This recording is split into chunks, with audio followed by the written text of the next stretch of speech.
Je sais que ça fait longtemps que vous l'attendez. Je reçois vos nombreux messages en me disant que ça avance pas, etc., etc. Et pour répondre aux nombreux messages que je reçois par rapport à mes conditions de travail, pourquoi j'achète pas une tonnelle quand il pleut? Quand on fait de la mécanique sans caméra, on peut travailler sous la pluie, sous une tonnelle. Mais là, tout ce que je fais, je le filme pour vous. Alors imaginez maintenant que j'ai une tonnelle en dessus de moi et qu'il y a une grosse pluie. Non, c'est pas possible. Deuxième chose qui revient souvent, pourquoi tu fabriques pas un abri chez tes parents? La réponse est dans la question, chez mes parents. En fait, c'est pas moi qui décide de ce que je fais chez mes parents. Donc mon père n'est pas d'accord pour que je fasse des modifications de son jardin et ça me paraît normal jusque-là. Donc malheureusement, je dois faire en sorte qu'il fasse beau pour pouvoir travailler sur le slipper de guerre. Et il faut que la semaine entière soit belle parce que si je travaille le lundi, mardi sur la voiture et que tout le reste de la semaine il pleut, ça sert à rien, je pourrais pas sortir un épisode. Donc là, on a normalement une semaine complète de soleil, je vais pouvoir avancer sur le projet. Enfin, j'ai prévu de faire plein de choses dans cet épisode, les injecteurs, le vase d'expansion, la catch can, etc. Terminer une grosse partie du faisceau, d'ailleurs je vais vous montrer des choses que j'ai fait hors caméra dans le coffre de la voiture. Enfin bon, je sais que vous êtes énormément à attendre la suite de ce projet, mais en attendant, je vous laisse pas sans rien quand même, je vous fais d'autres épisodes, non?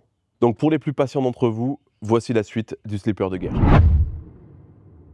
Avant de reprendre cette grosse vidéo bordélique, elle est sponsorisée par Ovoco. Et écoutez bien parce qu'il y a du nouveau. Pour ceux qui ne connaissent pas Ovoco, c'est un site qui regroupe énormément de casques dans l'Europe entière. Je vous mets à l'écran les casques que vous pouvez trouver actuellement sur le site Ovoco et de l'autre côté, le nombre de pièces qui se trouvent sur le site actuellement. Comment fonctionne le site Ovoco? C'est très simple, il vous suffit de renseigner la marque, le modèle et l'année de votre véhicule directement sur le site et vous aurez toutes les pièces qui vont s'afficher à l'écran. Bien évidemment, si vous cherchez une pièce en particulier, vous pouvez activer les filtres directement pour faciliter vos recherches. Grosse nouveauté sur Ovoco, et ça vous me l'avez souvent demandé, je peux aujourd'hui vous proposer un code promo. Le code promo c'est au bordel tout simplement et vous bénéficierez de 20% de réduction sur les frais de livraison. Personnellement, Ovoco c'est un site que j'utilise depuis des années maintenant, que ce soit pour YouTube ou pour le perso. Et en plus de ça, vous avez 14 jours satisfaits ou remboursés, donc s'il y a un problème, vous pouvez facilement renvoyer la pièce. Si tout ça vous intéresse, je vous mets directement le lien dans la description de la vidéo. Et merci encore à Ovoco de me suivre depuis tout ce temps et de m'aider dans mes projets. On reprend la vidéo. Avant de commencer les travaux, je vais vous montrer ce que j'ai fait dans le coffre de la voiture. Voilà, alors je sais pas si on verra bien. Donc peut-être que vous voyez pas trop le changement, mais en fait, dessous là, il y a une plaque en bois que j'ai fait à la bonne taille. Vous voyez, j'ai fait un trou dedans, etc. pour que tout passe nickel. Là, c'est fixé. Lui, il est fixé surélevé aussi. Vous voyez, j'ai mis des trucs pour le surélever, pour plus qu'il soit penché à cause de ce petit rebord là. Enfin, je sais pas si vous voyez ce que je veux dire. Donc là, le réservoir est fixé. Alors je sais qu'il y en a plein qui vont me dire comme sur Insta qu'il n'est pas dans le bon sens, etc. Mais pour faire les premiers tours de roue, ça suffira largement. Au moins, ça bouge pas. C'est un truc que j'ai fait hors caméra parce que c'était pas intéressant à filmer sur YouTube. Et là derrière, vous avez le réservoir tampon qui est fixé aussi, il bouge pas. Et au fond là-bas, je sais pas si je vais réussir à bien vous montrer, mais j'ai fixé la pompe basse pression sur le côté de la voiture et dans la bonne position. Merci à mes cas de fou de m'avoir fait remarquer que la pompe se montait comme ça à droite et pas posée comme ça. Donc voilà, tout est fixé et je pourrai faire mes premiers tours de roue comme ça. Peut-être que quand elle commencera à rouler fort, il faudra changer ça, mais pour l'instant ça va. En gros, dans le coffre, il me reste plus qu'à installer le support de batterie qui va aller ici et les câbles de batterie, rajouter une masse qui va aller directement, je pense sur la boucle de ceinture, un truc comme ça, pour la batterie parce qu'elle avait du mal à démarrer parce que ma masse est mauvaise. On ferme le coffre. Aujourd'hui, je vais redémonter l'échappement, je vais trouver un emplacement pour le vase expansion et pour la catch can et on pourra tout remonter avec les joints parce que là, l'échappement est monté sans joint. Là aussi, il n'y a pas de joint, il y a des joints nulle part. On va aussi monter le système d'huile du turbo, donc j'ai tout ce qu'il faut pour le monter. Ça va être une belle avancée aussi, on pourra démarrer la voiture avec le turbo. On va fabriquer un support de bobine pour pouvoir poser ma bobine définitivement. Et le seul problème que j'ai encore aujourd'hui, c'est au niveau de l'alternateur. J'ai le support d'alternateur, mais j'ai toujours pas trouvé l'alternateur que je vais mettre sur la voiture. Et ça, c'est un truc qui me fait un peu chier, parce que c'est le seul truc qui me manque aujourd'hui. On va commencer par redémonter la magnifique barre anti-rapprochement. D'ailleurs, avant de la démonter, je vous montre le vase d'expansion qu'il va falloir passer. Et c'est un peu compliqué parce qu'il n'y a pas beaucoup de place. Donc il va falloir que je trouve un système pour le caler vers là. Voilà, qu'il ne soit pas trop près de l'échappement. Ou alors je ferai un truc pour isoler thermiquement, on verra ce qu'on va faire. Mais voilà, je le trouve un peu gros. J'ai vu passer sur Insta quelqu'un qui fabrique des vases d'expansion plus petits, spécial pour 205. Donc je vais voir. Mais pour l'instant, on va partir sur ça. Voilà. Faut qu'on fasse tomber le turbo aussi. Donc déjà, je commence par enlever le circuit de sural que j'avais fait. Oula, il tourne lui. Eh ben putain, il risque pas de démanchonner, je vous le dis. Même quand il est pas serré, c'est dur à enlever. La descente de turbo. J'essaie de pas trop la taper puisque J'ai pas envie d'abîmer la peinture partout là. Le turbo, pareil, ça dégage. La Westgate externe, qu'on finira d'ailleurs par remplacer par une originale parce que là c'est une max speed et j'ai pas trop confiance. Je sais qu'il y a des moyens de la fiabiliser, d'ailleurs c'est ce que je vais faire en premier temps je pense. Mais on la remplacera par l'original, je crois que c'est une forge, c'est une copie de forge, un truc comme ça. C'est pareil, ça saute, aïe, ça saute pour l'instant avec la descente. Et on fait sauter ce magnifique collecteur. Boum. Voilà, donc j'en profite pour ressortir le faisceau que j'avais caché derrière pour Epoch Auto. Je sais, Epoch Auto c'était il y a longtemps, mais il s'est passé 1 milliard de choses depuis. Je libère tout. Ça faisait longtemps que je n'avais pas vu le moteur sans son échappement. Là, je sais pas si vous verrez bien de l'angle où je filme, mais là, on a le boîtier d'eau à l'arrière. J'avais bouché les 3 entrées du boîtier parce qu'à la base c'est un truc de diesel, donc il y a un système de refroidissement un peu pour tout là, pour le chauffage de la voiture, pour tout le bordel quoi. Du coup je vais enlever un des 3 bouchons qu'il y a dessus pour alimenter le système d'eau par le vase d'expansion. Je vais en profiter pour réfléchir à un système de descente d'huile de turbo en bas du bloc. Vous le voyez pas, mais derrière le bloc d'origine, il y avait une descente pour le turbo d'origine. On va s'en servir pour la catch-can et pour la descente du turbo. Donc peut-être partir avec un système en T qui sort directement pour aller de la catch-can et à la descente du turbo. Comme ça, je pourrais dégazer le bas du bloc et dégazer le haut du bloc par ici. Dans tous les cas, je remettrai l'échappement une fois que j'aurai terminé le faisceau derrière, parce qu'il y a aussi le compteur de vitesse. Il y a le capteur à l'arrière de température et de pression d'huile. Je vous montrerai, j'ai acheté un truc spécial Bosch, un capteur qui fait les deux directement, donc pression d'huile et température. Il faudra aussi que je vienne choper la température d'eau sur un des 3 qui est ici. Je ne sais plus lequel exactement, je regarderai. Et je me demande vraiment comment je vais bien vous filmer ça, parce que même moi, j'y vois à peine.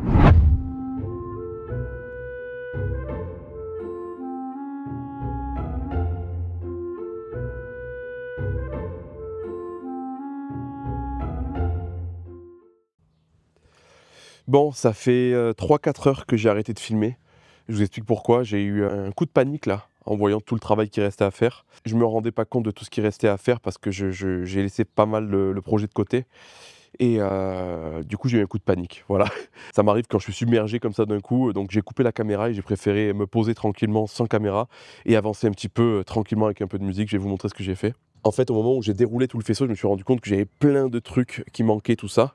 Du coup, pour gagner du temps, j'ai tout gainé. Vous voyez, il y a des fils maintenant en plus là. Tout gainé, tout repéré avec des étiquettes. Derrière aussi, regardez, je sais pas si on verra bien, mais tout est gainé, tout est prêt à être branché. Là, la sonde lambda. Et de l'autre côté, voilà, j'ai branché la prise. C'est la première fois que je mettais des pins à l'intérieur, tout ça, comme ça là. Donc ça peut paraître anodin pour beaucoup, mais pour moi c'est un exploit. Voilà, donc maintenant je sais le faire et ça ira beaucoup plus vite pour les autres prises. Avec le déménagement, tout ce qu'il y a eu, j'ai perdu les 3/4 des connectiques que j'avais achetés. Donc je vais essayer de trouver un site pour les recevoir assez rapidement. Et demain je vais revenir aussi avec un fer à souder parce que j'ai pas pu tout gainer, sachant qu'on avait fait un peu des montages à l'arrache avec Nico de l'usine à jouets pour pouvoir la démarrer. Vous voyez, c'est un peu chelou le montage, tout ça. Donc je vais tout couper, tout ressouder proprement et ensuite gainer. Ça c'est la prise de la bobine d'allumage qui ira ici, donc je ferai la bonne longueur, tout ça, et après une fois qu'on aura le support, je pourrai la brancher directement, ça sera gainé, ça sera beau, ça sera nickel. Enfin bon, c'est un merdier, c'est un truc vraiment qui me dépasse, l'électricité, c'est ouf, mais bon, j'avance petit à petit, et je vais venir tous les jours, pendant 2 semaines, chez mes parents pour avancer le plus vite possible sur cette voiture, et essayer de la faire tourner, quoi. Enfin, attends, tourner, elle démarre, mais essayer de au moins passer la première avancée, et ensuite tout préparer pour la passer au banc, etc. Ça serait vraiment cool. Enfin bon, grosse journée aujourd'hui, hein. Putain, j'ai pas arrêté. Ça paraît peu comme travail, mais le temps que mon cerveau se mette en fonction, ça a été long. Nous sommes 2 jours plus tard. Il y a eu pas mal de changements, non pas sur le slipper, mais sur ma propre personne et sur mon matériel de vidéo. La première chose, c'est que j'ai acheté une carte SD très chère pour pouvoir filmer avec mon appareil photo au maximum de ses capacités. Donc j'espère qu'on verra la différence, en tout cas, j'espère ne pas avoir dépensé des sous pour rien. Deuxième chose, et je ne vais pas m'étaler sur le sujet parce que c'est ma vie privée et j'en parle beaucoup sur Instagram, pas forcément sur YouTube. Hier, j'ai commencé un traitement assez lourd pour des problèmes de TDAH, des problèmes enfin, plein de choses. J'en ai parlé sur Instagram d'ailleurs, je vais faire un petit highlight, je pense, sur Instagram parce qu'il y a énormément de personnes qui sont intéressées par ce problème et qui aimeraient bien le régler. Et aujourd'hui, vu tout ce que j'ai à faire, vu le bordel que j'ai dans mes projets, etc., il fallait mettre de l'ordre dans ma vie, donc j'ai décidé de reprendre. Et du coup, aujourd'hui, c'est le premier jour de travail avec ce médicament. Donc logiquement, je devrais être beaucoup plus organisé. Je ne vais pas en avoir marre au bout de 5 minutes, etc. En tout cas, depuis hier, je n'ai plus aucune anxiété, plus de stress. Je vais très bien, j'arrête de penser à tout en même temps. J'ai plus des chiffres, de la musique, des machins dans ma tête H24. Donc je me sens très bien et j'arrive à me concentrer. Enfin bon, j'avais arrêté le travail sur le slipper parce que avant de prendre le médicament, j'étais ultra stressé. Du coup, j'arrivais pas du tout. Tous les symptômes habituels étaient décuplés par 10. Voilà, c'était une horreur. Donc là, je m'étais arrêté au niveau des injecteurs. Entre-temps, j'ai réfléchi. J'ai acheté des prises d'injecteurs déjà serties. Voilà, au moins, j'ai pas besoin de me faire chier à brancher tous les fils. Donc, je vais remplacer les 4 prises d'injecteurs par celle-là. Je les ai commandées sur Amazon. J'avais pas le temps d'attendre du AliExpress. J'ai également commandé des prises avec 3 pins pour connecter le capteur de vitesse, etc. Donc ça, c'est des trucs que je vais pas forcément vous montrer parce que c'est pas intéressant. J'arrête de parler. Je vais faire quelques cutscenes, mais pas beaucoup, et je vous montre quand c'est terminé.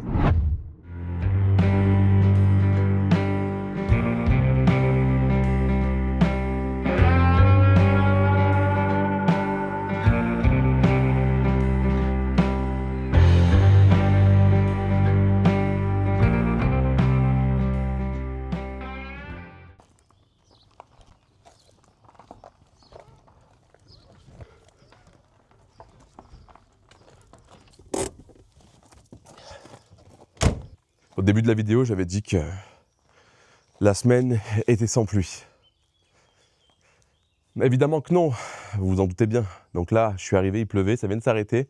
Mais vu la gueule du ciel, je pense qu'il va pleuvoir encore. Donc je vais préparer la voiture pour qu'elle puisse rentrer dans le garage au cas où. Aujourd'hui, la pluie ne m'arrêtera plus. Plus rien ne m'arrêtera. Je veux terminer ce projet. Je vais faire le plus de choses possible dans cet épisode. Il prend du temps à démarrer, je vous l'accorde, mais il y a plein de choses qui rentrent en ordre dans ma vie actuellement, que ce soit au niveau du travail ou au niveau vie personnelle, et ça prend du temps à se mettre en place. Mais vous allez voir que ça finit par payer, parce que j'ai préparé une liste de tout ce que je dois faire dans la semaine. Voici un moment très rare sur la chaîne de Haut Bordel. La liste de tout ce qui reste à faire avant de pouvoir retenter un démarrage. Pour ceux qui s'en rappellent, j'avais déjà fait une liste sur la mulasse au tout début de ma chaîne et depuis ça a été le chaos total jusqu'à maintenant. Je vais pas vous faire un par un tous les points et rien n'est dans l'ordre. Je vous le dis, j'ai sorti ça de mon cerveau, c'est déjà une belle étape, mais il n'y a rien qui est dans l'ordre. Et j'espère pouvoir au moins essayer de la faire craquer à la fin de la semaine. Mais si on arrive à faire tout ça, ce qu'il y a sur le tableau, là, ça veut dire que la prochaine vidéo sera carto-ban. Pas mal, non? On s'y met. Aujourd'hui, je vais avoir de l'aide. Il y a la duchesse qui va venir m'aider à filmer toute la journée. Donc, je vais pouvoir avancer tranquillement sans m'occuper de la caméra. Et ça, c'est beau. Allez, petit café, je l'attends et on attaque. La duchesse de Bordélian est arrivée pour m'assister. On va pouvoir commencer les étapes bordéliques mais organisées. C'est un bordel organisé. Première étape, tirer les fils de la facette et de la pompe à EM directement au fusible à l'avant de la voiture. C'est une des dernières étapes qui restait à faire dans le coffre de la voiture. Je vais utiliser du coup du câble assez épais, c'est du 2,5 mm, ça suffira largement je pense pour alimenter les pompes, tout ça. Les deux pompes, donc il y aura deux portions de 2,5 qui vont au fusible. On va tirer une masse pour la facette et une masse pour la pompe à EM. Et on va bien sûr tout faire proprement, tout gainer, etc. comme depuis que j'ai attaqué la baie moteur. Donc on va pas filmer toutes les étapes, sinon ça va durer 100 ans, mais on va filmer quelques petits moments et je vous montrerai le résultat final. Tu peux filmer mon bronzage ou pas? Tu le vois bien? Tu vois mon bronzage de casquette? C'est horrible. On le voit bien? Ah oui, oui. Parfait. Maintenant que vous avez cette information, on peut commencer. Donc là, je viens de me rendre compte que j'ai pas assez de fil rouge pour relier les deux pompes au relais. Donc ce qu'on va faire, c'est qu'on va utiliser du fil noir pour le plus de la facette, parce que déjà le fil de la facette d'origine, le plus est noir, et on va le tirer, on mettra du scotch rouge pour repérer du coup que c'est un positif et pas un négatif. Voilà. Je vais utiliser des petites cosses comme ça, rien de bien compliqué, et je vais non seulement les sceller à l'intérieur, mais mettre un petit peu d'étain aussi. Je sais que ça va vibrer dans tous les sens et tout, j'ai pas envie que ça se détache et d'avoir des pannes à la con. Jusque là, rien de bien compliqué. Regarde, je te montre ce que j'ai fait. C'est propre à mort. Voilà, j'ai fait passer du coup le moins et le plus dans des fils gainés, parce que tout sera gainé, je veux que ce soit propre comme ça. Et il y a un fil qui va du coup sur la masse de la voiture sous le siège, et l'autre fil que je suis en train de tirer du coup jusqu'au relais à l'avant. Et je ferai exactement la même chose avec ce fil, c'est un plus là. Donc passer discrètement sur le côté, ça va longer les fils, il n'y aura pas des câbles partout quoi. Je veux vraiment qu'à la fin, même si c'est au bordel, ce soit un truc vraiment clinique. Donc là, on filme pas tout parce que encore une fois, c'est pas super intéressant. c'est du tirage de câbles, de la soudure, du machin, tout ça, c'est répétitif à mort. Ça sera beaucoup plus intéressant quand on va commencer à attaquer des choses dans la baie moteur, tout ça. Et aussi quand on mettra le contact pour voir si tous les capteurs fonctionnent et tout, ça va être cool. Mais là, en attendant, c'est la partie chiante et pas intéressante. Donc viens voir, regarde. Là, tu vois, regarde, je suis en train de tirer le câble le plus. Je vais venir attacher là où je peux pour pas qu'il bouge. Et je le fais passer sous la moquette. Slipper oblige, tu vois, je veux cacher tous les câbles, qu'on n'en voit pas un dans la voiture. Et du coup, ça va longer avec les câbles de batterie. Là, c'est les câbles de batterie ici. D'ailleurs, il faut que j'enlève le moins, pardon. Donc, il y aura que des fils qui passeront discrètement. Et après, il faudra qu'on revienne reprendre les branchements ici de la Max-Sécu parce qu'il y a plein de fils qu'il faudra qu'on sorte de là où je les ai cachés pour les faire passer dans la baie moteur, pour rajouter les capteurs et surtout prévoir, parce que là, on va mettre le capteur de pression d'huile et de température d'huile, on va mettre le capteur de pression d'essence et on va aussi rajouter les fils pour plus tard parce que je vais mettre un capteur FlexFuel en plus, parce que l'éthanol n'est jamais concentré pareil, tout ça, donc j'ai envie d'avoir quand même un capteur qui vienne régler automatiquement la Max-Sécu par rapport à l'été et l'hiver, tout ça. Parce que vous savez très bien que l'éthanol n'est pas constitué pareil par rapport aux périodes de l'année. Allez, on continue.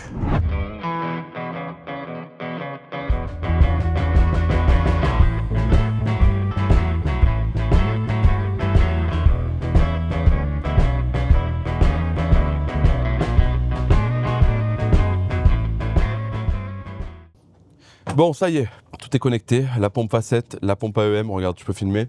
J'ai pas encore coupé tous les riselants qui dépassent et tout, mais j'ai fait un truc le plus propre possible, qu'il n'y ait pas 36 000 fils partout. Là, c'est un peu le bordel avec les outils, mais voilà, tout passe au même endroit. Et il manque encore un fil, puisque je vais rajouter ça en option, regarde. Je vais rajouter ça aussi en option. C'est la jauge d'essence, donc je vais le rajouter au Max-Sécu, je pense, je sais pas comment je vais faire, mais je me renseignerai pour ça. Je pense que c'est des prises extra. Donc c'est cool et il passera aussi au même endroit. Là j'ai mis un micro, vous devez m'entendre en double, c'est pas grave, mais au moins vous entendrez si les pompes fonctionnent. Je vais bien mettre une batterie et on va juste mettre le contact, voir si ça marche ou pas. Hop. Le plus. Rien n'a explosé déjà, c'est bon signe. Allez, contact et ça devrait s'allumer. 1, 2, 3. Si je branche la Max-Sécu, ça marche encore mieux à ce qui paraît. Hop. Prêt ? 1, 2, 3. Il se passe rien. Non. Pourquoi? Je me demande si il faut peut-être paramétrer un truc pour qu'elle fonctionne. Peut-être que ça n'a pas été fait puisqu'on l'avait branché en direct sur la batterie. Donc je vais aller voir directement sur le logiciel M-Tune là, de Max-Sécu, voir si je peux au moins déjà l'activer. Ah, erreur détectée. Alors, on va voir si je peux activer la pompe. Bon, c'est bien ce que je pensais, tu vois. Est-ce que tu arrives à zoomer là-dessus? En fait, ici, je peux rajouter des options. Et là, j'avais pas mis le relais de pompe, ici. Donc là, le deuxième, c'est le SPAL, ici. Donc maintenant, si je mets le contact, vu que je l'ai configuré. Voilà. Donc là, les pompes, elles fonctionnent à l'arrière. Il n'y a pas d'essence dedans, donc elles ne se mettent pas en pression. Et dans tous les cas, il n'y a pas de capteur de pression. Mais du coup, ici, tous ces trucs-là, je vais devoir les configurer à chaque fois que j'installe un truc. Lambda, là, elle fonctionne, mais elle n'est pas branchée. Donc je vais aller la brancher, je vais voir ce qu'il me dit d'ailleurs, parce que là, on voit que erreur, tu vois. Donc je vais aller la brancher sous le capot et on va refaire un test. J'ai branché ma lambda, ici, voilà. Et on va aller voir, du coup, si ça fonctionne. Warm-up. Donc ça veut dire qu'elle chauffe, là, je crois, un truc comme ça. Déjà, il n'y a plus d'erreur, tu vois. Ah, ça y est. Les câblages de la lambda sont bons.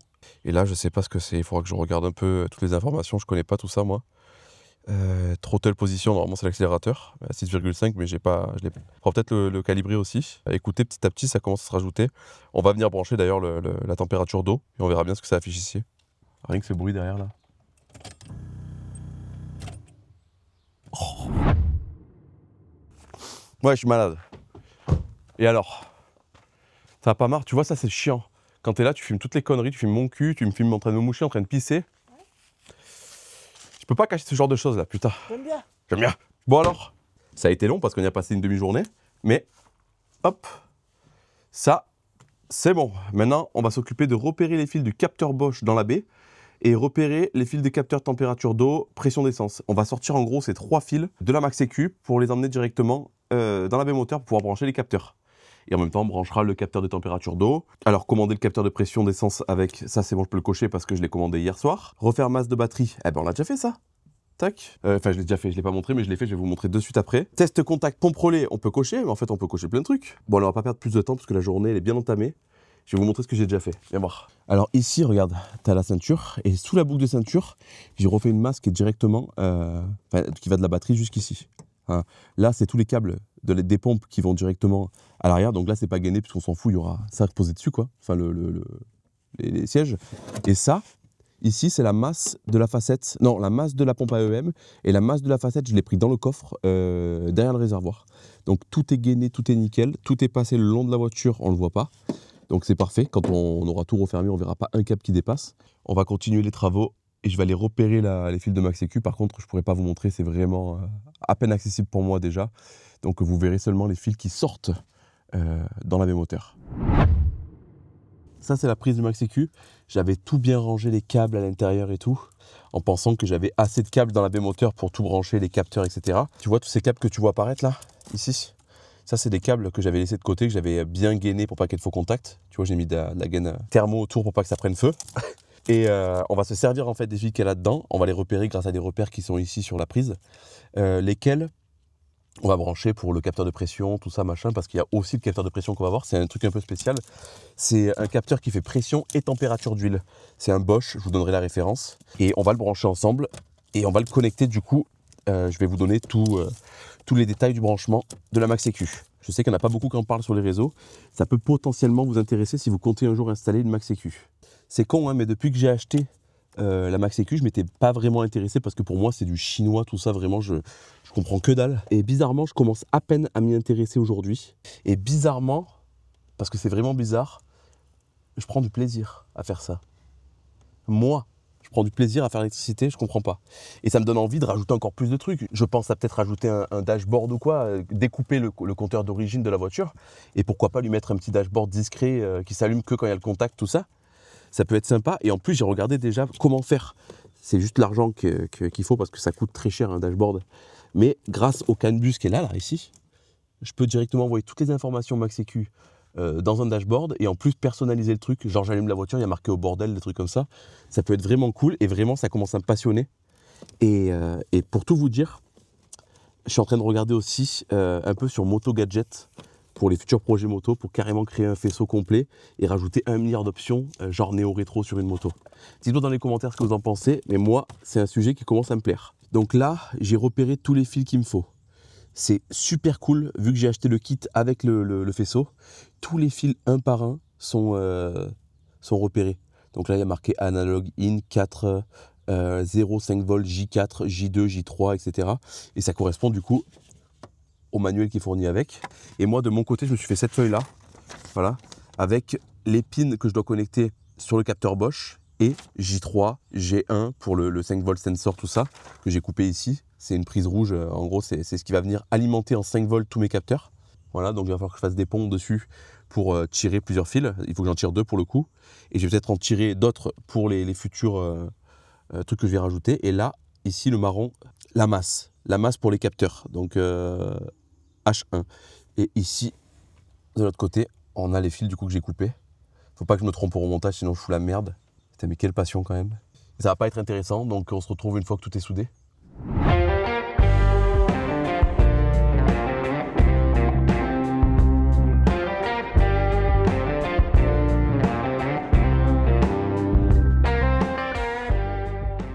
Donc là, il ne reste plus beaucoup de fils. Hein. Ça, c'est le capteur de température qui est sur le papillon. Donc c'est la prise grise qui est ici, à connecter. Voilà. Donc là, je vais vous expliquer comment je fais mes fils du coup. On va sûrement me le demander en commentaire, donc je le montre directement ici. Déjà, je passe le fil de base là où je veux qu'il passe. Donc là, c'est cool maintenant parce qu'il n'y a plus trop de faisceaux, donc c'est facile. Je veux qu'il suive l'autre faisceau, parce qu'il y a un faisceau en bas, un faisceau en haut. Donc là, voilà, je le tiens avec la main à chaque fois pour avoir la bonne longueur, tu vois. Tac, ici, tac, il va faire tout ça comme ça. Hop, je laisse un peu de mou au cas où. Je préfère en avoir trop que pas assez. Et là, je coupe mon fil. Tac. Vu que j'ai déjà un scotch ici, je vais venir mettre la gaine directe. J'ai la gaine qui est ici, il me reste plus beaucoup de longueur de cette taille-là. Donc là, je mets ma gaine en bas. Je la tiens avec le câble. Et là, en fait, je viens de tendre le câble avec la gaine pour avoir la bonne longueur. Tu vois, regarde. Et là, je laisse un petit peu de marge, donc il faut que je coupe ma gaine ici, tu vois. Là, j'ai ma bonne longueur de gaine. Du coup, au bout, là, j'ai laissé le scotch. C'est plus facile pour le passer à l'intérieur. Et hop, je fais comme ça. Et je me fais pas chier, je fais juste ça. Tu vois, ça y va tout seul. Je bloque avec cette main, je fais gonfler avec la main droite, je lâche. Il y en a plein qui m'ont demandé sur Instagram comment je faisais pour les passer facilement.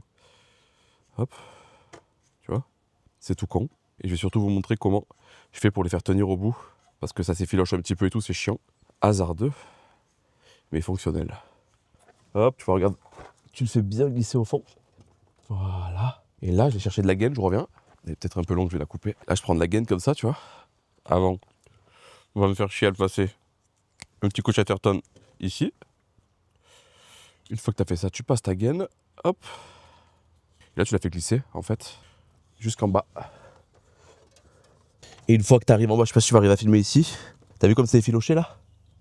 Ouais. Et ben quand tu vas mettre ta gaine par-dessus, ça vient enlever les trucs effilochés. Un coup de briquet. Et voilà, c'est propre. Nickel.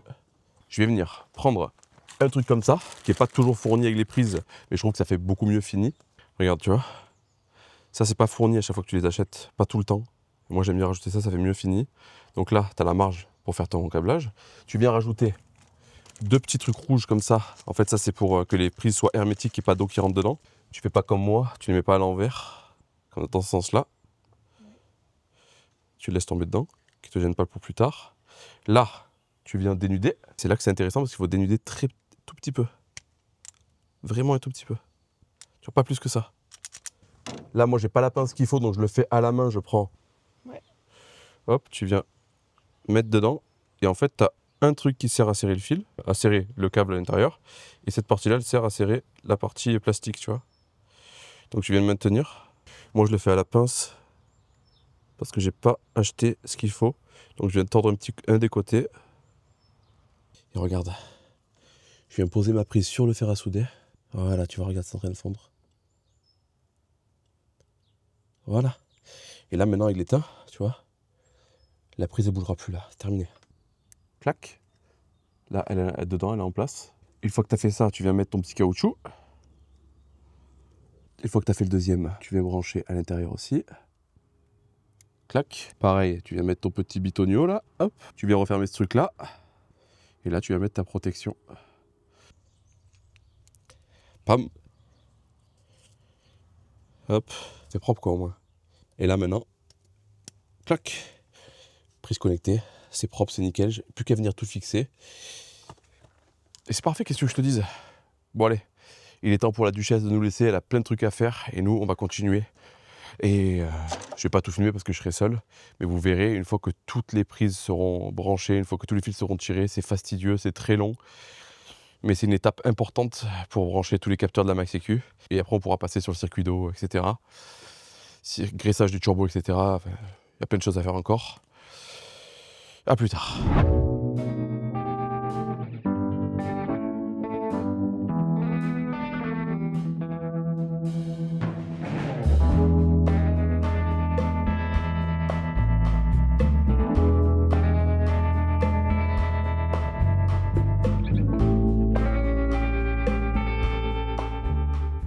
Deux jours plus tard, il s'est passé des choses hier que je n'ai absolument pas filmé parce qu'il faut avancer. Je vais vous montrer et je vais vous expliquer. Là, je suis face à un dilemme assez compliqué. Je me retrouve face à un dilemme, c'est qu'ici, j'ai pas la place pour caser le vase d'expansion avec l'échappement qui sera remonté. Ici, j'ai pas la place pour mettre la catch-can parce qu'elle est énorme. Et là, il y a de la place qui sert à rien, à part quand il y aura l'alternateur dessous, mais il est beaucoup plus bas. Donc, ce que je vais faire, c'est que sur le support moteur ici, je vais fabriquer une fixation ici, qui sera à côté du collecteur, où je vais venir poser lui là, la bobine, et je vais venir faire un rebord sur le côté pour poser le régulateur d'essence. Malheureusement, le régulateur ne passe pas ici, il ne passe pas là, et là, si je le mets ici, ça va gêner avec le vase d'expansion et l'échappement. Donc, je vais devoir fabriquer quelque chose qui va venir ici, tenir tout. Donc, refaire le retour d'essence ici, le couper, le refaire propre, tout ça. Malheureusement, j'ai commencé à monter le régulateur, qu'on ne gardera pas d'ailleurs, je vais vous expliquer pourquoi. Et j'ai plus de coudes en dash. Donc pour l'instant, il sera monté comme ça, mais j'achèterai des coudes dash pour que ce soit plus propre plus tard. et j'ai monté un mano que Peter m'a filé, le temps de recevoir mon capteur électronique. Pourquoi j'ai pas gardé ce régulateur AEM? Parce que plusieurs personnes ont eu des gros soucis avec, dont Peter. Quand il a monté, il y a eu un gros souci, il fuyait, tout ça, et du coup ça a rempli son moteur d'essence, il a failli le péter, donc super. Et je sais que mangeur de cardan sur sa Merco, il a eu des problèmes dès le début, elle a merdé dès le début. Donc on va la mettre en pression, on verra bien ce qui se passe, mais dans la foulée je vais commander un régulateur qui coûte plus de 300 balles, de bien meilleure qualité, et on montera ce nouveau régulateur à la place de celui-là. J'ai cette plaque en métal là, assez épaisse, je crois que c'est du 2 mm, un truc comme ça. Du coup on va découper un morceau dedans et on va faire une invention bordélique. Donc déjà pour commencer il me faut à peu près cette largeur là, et il me faut cette longueur là. Voilà, pour que je puisse installer tout ce qu'il me faut. On va devoir la mettre comme ça me fait chier pour la prise ici.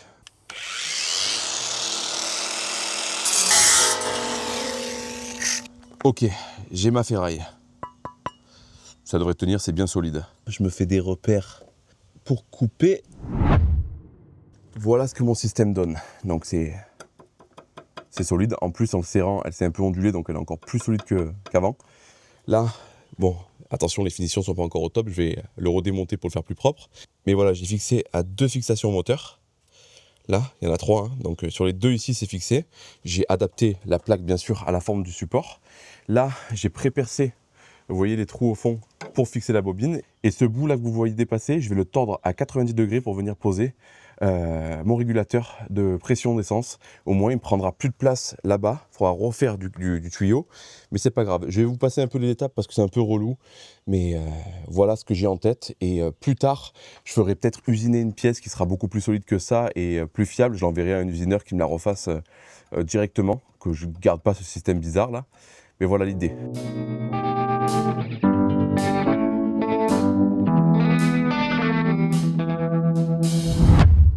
Des heures plus tard, j'ai fait une invention.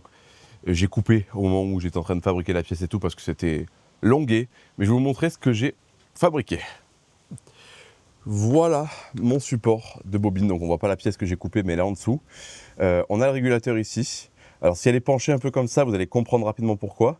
Ce qui est bien, c'est que vu que j'ai le régulateur ici, j'ai une prise d'air qui est juste à côté. Donc ça c'est top.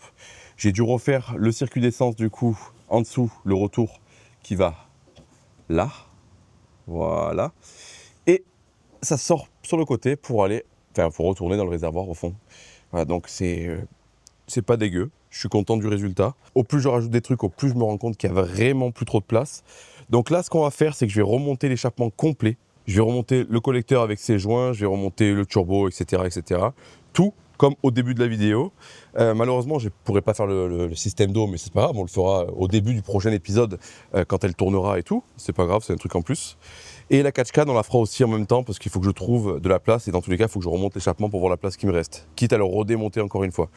Mais voilà où j'en suis, j'ai bien avancé, je suis très content.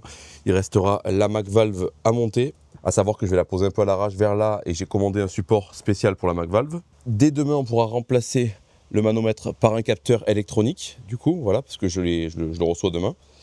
Qu'est-ce qu'on a d'autre? Voilà quoi, ça a bien avancé, je suis très content.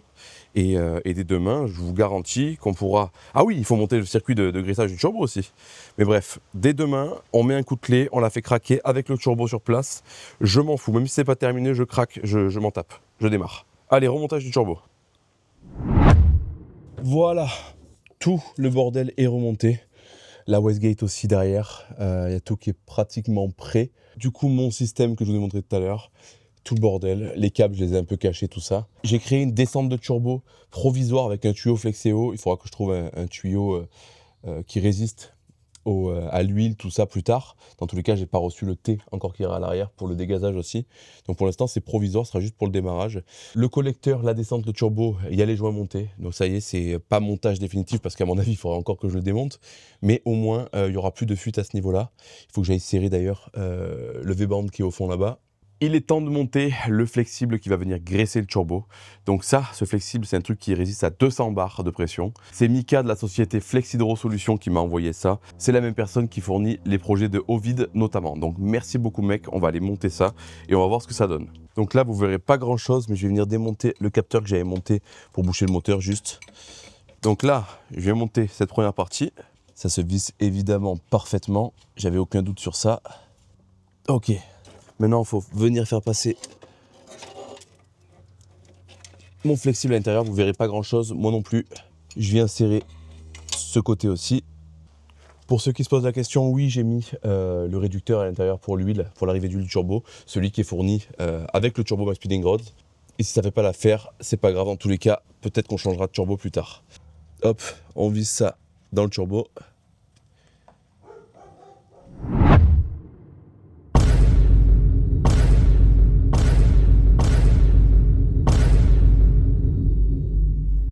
Bon, hier j'ai rage quitte la vidéo pour la simple et bonne raison qu'il s'est passé une dinguerie et que j'ai pas filmé. J'étais en train d'installer le raccord comme sur le dernier plan et mon père y est arrivé, donc on a commencé à discuter, j'ai coupé la caméra et j'ai pas rallumé la caméra au moment où j'ai fait tourner le moteur. Le turbo a fui, donc j'ai eu un peu les boules sur le coup, mais j'ai quand même vu qu'il y avait de la pression d'huile et ça c'est cool. De toute façon il n'y aurait pas eu de pression d'huile, il n'y aurait pas eu d'huile qui serait sortie du turbo. Donc voilà, c'est quand même monté à 2 bars de pression avec un turbo qui fuit. Bonne chose. Donc le raccord que Mika m'a envoyé est pas bon et c'est pas de sa faute, c'est de ma faute. Je vais vous expliquer pourquoi. Entre temps, j'avais commandé ça. C'est un raccord M12 par 1,25 et de l'autre côté, c'est du AN4. Du coup, quand j'ai fait mes calculs avec Mika, je lui ai envoyé les dimensions de ce bout du raccord. Et lui m'a envoyé logiquement du AN4. J'ai voulu le visser dessus. Ça se vissait un peu bizarre, mais ça y allait quand même. Et finalement, ça a fui. Donc, ça a été la panique totale. Je suis allé ce matin très tôt à Avignon, chez Aviflex. Le mec, il n'avait pas ce qu'il me fallait, donc il a commandé pour demain matin. Et entre-temps, je me suis rappelé de ça, que j'avais commandé en mars sur Amazon. Et là, je suis avec la duchesse de Bordélian. Et on l'a cherché partout. On l'a. Donc, grâce à ça, je vais pouvoir tenter un démarrage aujourd'hui. Yes. Donc, on va aller monter directement ça. J'ai rajouté un joint. Et ce que j'ai oublié de dire, c'est que lui, il fait office de restricteur aussi, et il fait exactement la même taille que le restricteur d'origine My Speeding Rod. Allez, go! Donc, je vais venir visser ce qui est normalement bon. Voilà, donc c'est parfait, ça y va. Pas trop serré non plus, mais voilà. Donc là, logiquement, ça devrait plus fuir. Maintenant, le raccord. Donc l'erreur, elle venait de là. Voilà, ici, c'est du AN4. Et en fait, on s'est mal compris, c'est moi qui ai fait un schéma de merde sûrement. Mais le AN4, c'était sur le raccord. Donc là, maintenant, je vais pouvoir venir visser cette partie-là sur le restricteur. Ça y va. Donc pour l'instant, les calculs sont bons. Donc lui, je le refais passer là. Je vais le reconnecter à son emplacement. Voilà, ça c'est serré. Et logiquement, là, ça ne devrait pas fuir. Donc ce qu'on va faire un premier test. On va remettre la batterie et on va faire tourner le moteur sans essence, sans rien. Hein, juste pour voir si ça fuit. Allez. Batterie qui a chargé toute la nuit dans le coffre. C'est une batterie neuve, bien sûr. J'avais laissé le contact. Hop, attention. Bon, c'est le moment de tester les fuites et la pression d'huile en même temps. Donc là, s'il te plaît, est-ce que tu peux filmer ici? Prêt? Vas-y.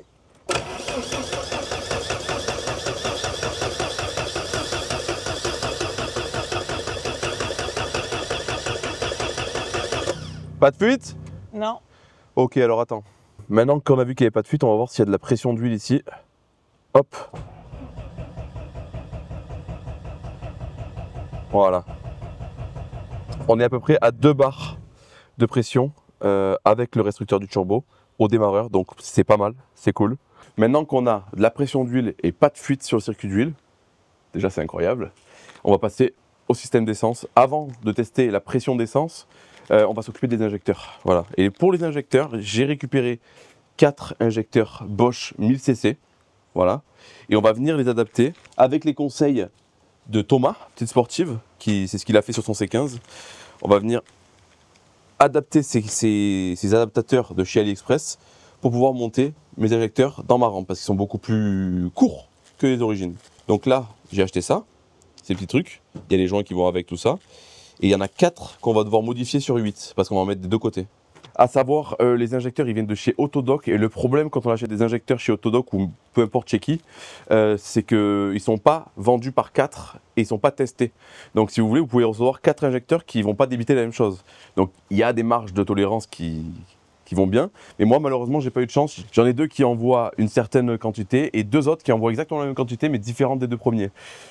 Je suis baisé. Mais heureusement, j'ai la Max Sécu et je vais pouvoir régler ce retard sur la Max Sécu directement. Donc je les ai repérés, j'ai marqué plus, moins pour ceux qui débitent plus et moins. Pour ceux qui débitent moins ou pour ceux qui débitent plus, je vais pouvoir faire moins tant de pourcents ou plus tant de pourcents. C'est ce qu'on va faire pour égaliser le truc. Est-ce que ça va fonctionner? Je sais pas, mais dans la théorie, ça devrait. On retrouve ma perceuse colonne. Ça fait un moment que vous l'avez pas vue depuis que j'ai déménagé, quoi. Mais on va faire un truc hasardeux. J'avais pas envie de percer à la main. J'avais trop peur de pas percer droit, tout ça. Donc j'ai posé, encore une fois, c'est hasardeux, mais j'ai posé mon étau dessus. Je vais venir les bloquer. Ça, j'ai mis du scotch autour pour pas trop les abîmer, quoi. On va venir le caler le plus droit possible dans l'étau. On va essayer de faire le truc le plus propre possible. On va déjà le poser dessus pour voir si on est bien droit. Je me chie dessus. Là, je vais voir, c'est mort. Allez, let's go.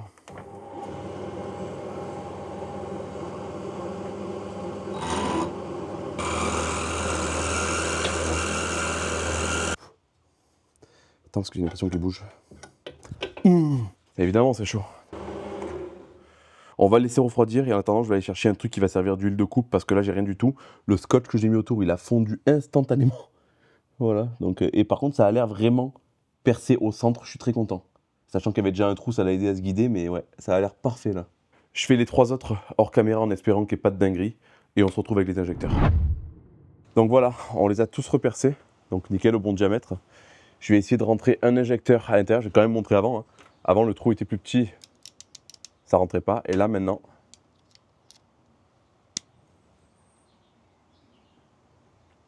tuning. Je vais rentrer les 4 comme ça. Et en fait, de l'autre côté, c'est pareil. Je vais mettre un que j'ai pas percé. Et là, on est pile à la bonne taille. Et en plus, c'est stylé, non? C'est joli. C'est ce qu'on va monter maintenant. Donc on va les démonter, juste décaler un peu la rampe, parce que j'ai pas envie de tout démonter. J'ai mis tous les câbles autour, j'ai mis des riselants partout. Donc il faut une douille de 10. Mon fidèle kit Wurth, qui me suit depuis toujours. Hop. J'ai mis tout le bordel autour, j'ai vraiment pas envie de me faire chier à tout virer. Donc on va tirer comme des sagouins. Tu comprends d'où il vient mon doigt? Voilà. Pratique. Alors plus, moins. Donc on va mettre les premiers. J'ai graissé les joints. Ça rentre nickel. C'est au millimètre, hein. Putain. Ok. Les injecteurs sont montés. On va voir si ça fuit. Pour ça, je vais remettre l'éthanol dans le réservoir. Et on va essayer de mettre tout le système en pression. On va voir s'il y a des fuites à l'arrière. Mais normalement, il ne devrait pas y en avoir parce que j'avais déjà vérifié. Et on va voir surtout s'il y a des fuites aux injecteurs. Donc là, éthanol. Est-ce que je l'avais bien vidé lui déjà? Ouais, il reste un fond d'essence, mais c'est minime. Bon, maintenant, il est temps de tester le circuit d'essence. Pour ça, tu vas devoir filmer ici. Tu vois le mano? Okay. Tu vas avoir la pression qui va monter normalement, si tout est bon, là. Pour ceux qui regardent, je ne vais pas garder celui-là de mano. Je vais mettre un mano électronique. Pour l'instant, c'est juste pour la vidéo, pour voir si ça fonctionne bien. Et voilà, donc je vais mettre le contact et on va voir.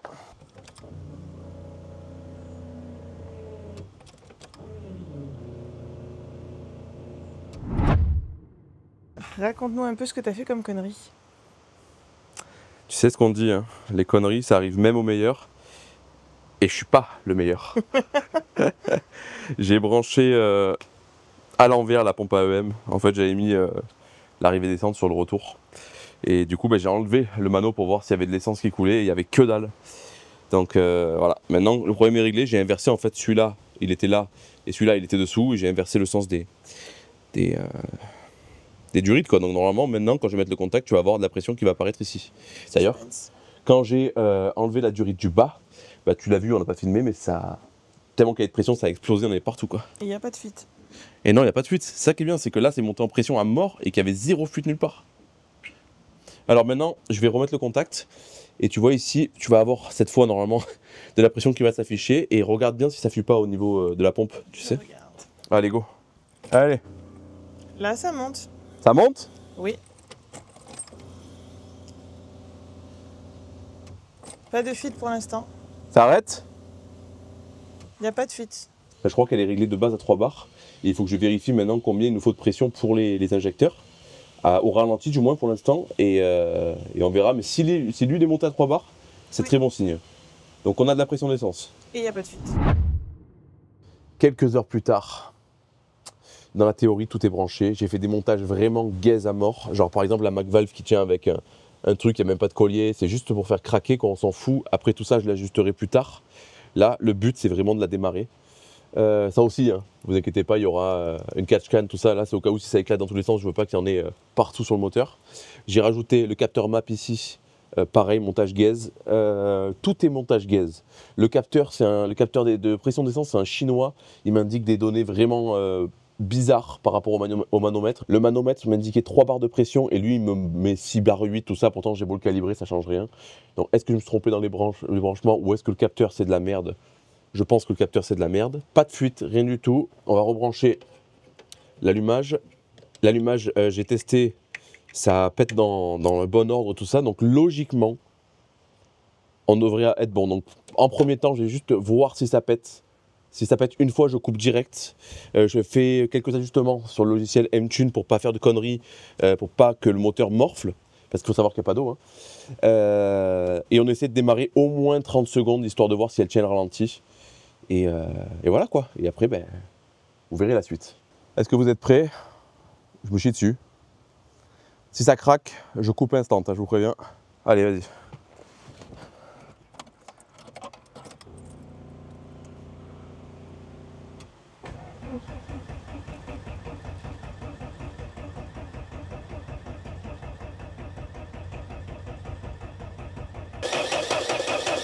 Coupe! Non.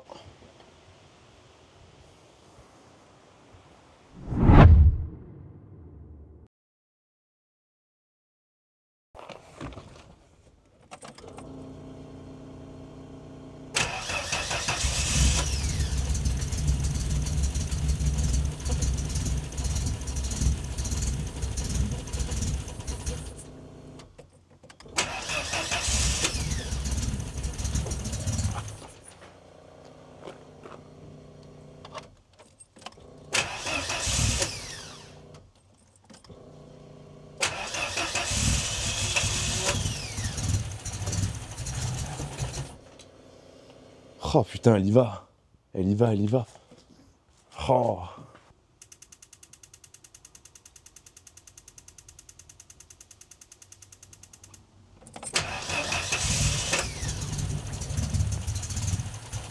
Putain, mais coupe pas avant que j'arrive.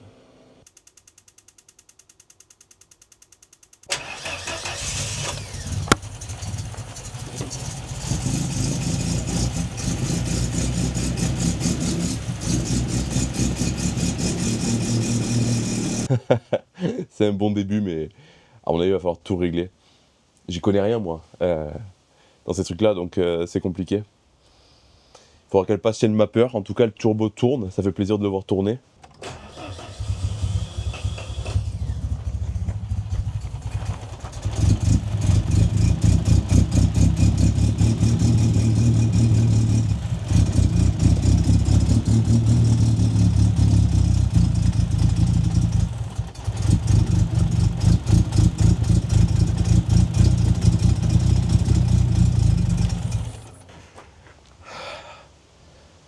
Plus qu'à la régler. Dans cet épisode, j'étais prêt à tenter d'autres démarrages, mais le mapper m'a demandé d'arrêter tant qu'il n'était pas venu vérifier lui-même. J'ai bossé comme un chien pour rattraper des mois de retard, ce que vous voyez, c'est qu'une petite partie du travail effectué. Je suis plus déterminé que jamais, mais pas question de tout péter après autant de boulot. La suite sera incroyable, croyez-moi. Merci pour tout votre soutien, tout cela n'existerait pas sans vous, et pour tous ceux qui me chient dessus sur les réseaux parce que ça fait 2 ans, j'ai juste une question pour vous. Et vous avez fait quoi en 2 ans ?